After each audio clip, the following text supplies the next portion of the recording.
When we mention 3D films, people often think of the mega hit Avatar.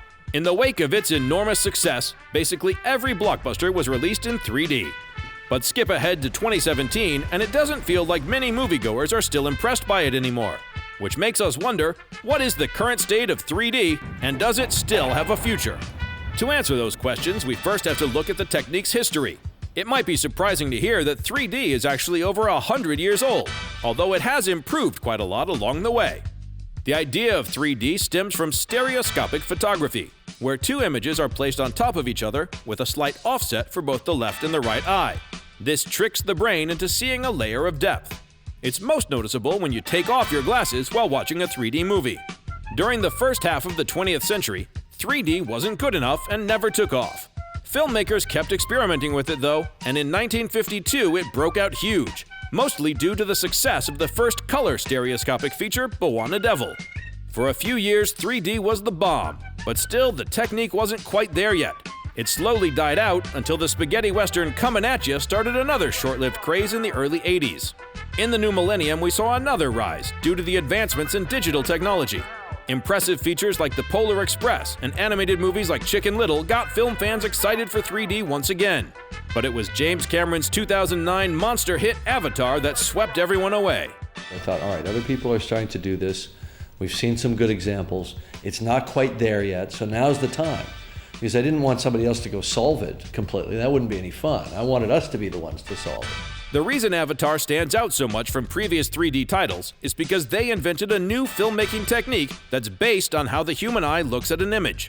The essence of how it works is still the same as in 1915 when it was first created, but with this new method, everything just looks a lot better.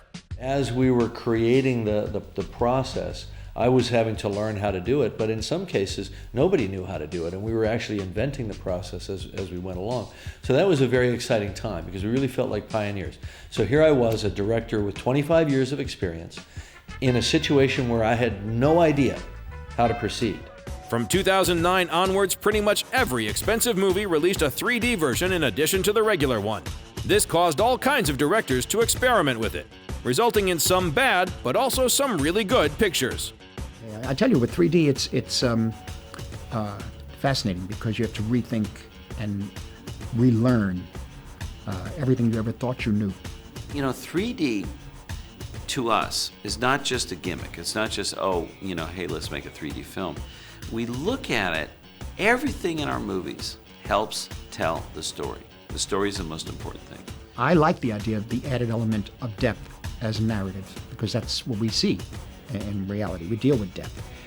Can I actually utilize depth in a different kind of story? I don't know. At the moment, it feels like there's a 3D overkill going on, and audiences have gotten a bit numbed by the experience. Plenty of people still choose 3D over 2D though, so there's definitely a market for it. Simply put, the technique has been in and out of fashion for many decades, and at the moment we're just waiting for the next big thing to either make it take off or sink it once again.